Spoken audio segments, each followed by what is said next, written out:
Good evening, ladies and gentlemen. I'm Kevin Lewis here with your first half recap. The Red Devils went 93 yards on their opening drive before Quint McKibben took it in for the first touchdown of the game, and that one turned out to be a statement drive. They had 113 yards of total offense last week total against Monroe. They took it 93 on that opening drive. They really controlled time of possession the entire first half. Second touchdown was when Matthew Hayes found Quint McKibben on a shortened field by a blocked punt by Josh Henderson, then a face mask on Corey House as the tackle was made. They took it down to the 5 where they started first and goal. Matthew Hayes, after throwing over near on ball, found Chris Head, took it into the end zone for 6. Then Quint McKibben busted it from 22 yards, took him down to the 1, was tripped up there by, we'll call it a blade of grass. Then it was Akir Griffin from a yard out who took it in. 21-0 at the end of the first half. The defense stood strong, did their thing the whole first half, and they show why they're one of the best defenses in the state. They will continue to try to flex that muscle in the second half and move on to face the winner of the Creekside-Eastside game. We do not have an update on that.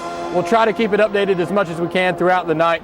Jackson leads 21-0. Coach Ferris is going to have to keep his team fired up, and if they can do that, they can hold on, win this game, and it's a long 4-hour ride back to Hinesville for the Panthers. That's your first half recap. We'll be right back with second half action. You're watching Jackson High School football on Sports in the South, your hometown sports network.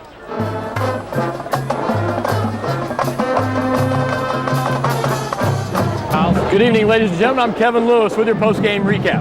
Final score 36-9 as Jackson comes out victorious.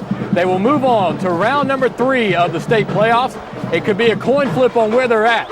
If Carrollton wins, they will definitely be at Red Devil Hill. If Eastside, the other number 1 seed, wins, it will be a coin flip to determine whether we're heading to Newton County or staying here at the friendly confines.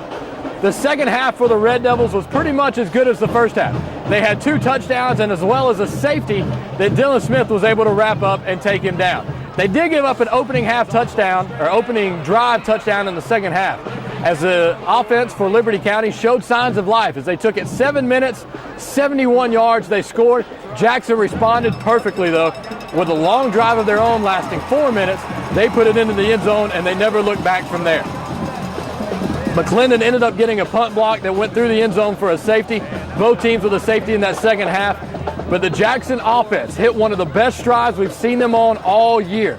They were well driven. They blocked well. Cawthon had time. Quint McKibben ran the ball well. The fullbacks were blocking out on the perimeters. Everything was done like the playbook said. Tonight's player of the game has to go to Quint McKibben. 2 touchdowns and came up a yard shy of one other when he was tripped up by a blade of grass on the 1-yard line. He ran his heart out, ran one of the best, one of the hardest games we've seen him run all year. May not be his most productive as far as numbers, but he put that offense on his shoulders, and they centered everything around him.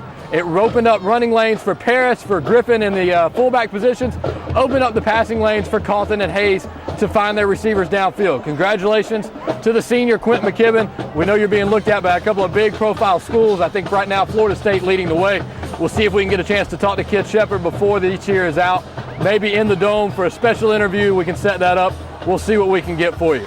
But until next week, we'll find out where we're playing and listen out. I'm sure you'll be able to see. But until next week, for our producer, O. Curtis White, I'm Kevin Lewis. And next time, until I spit it out my mouth, it's Sports in the South, brought to you by RV&R Video Production.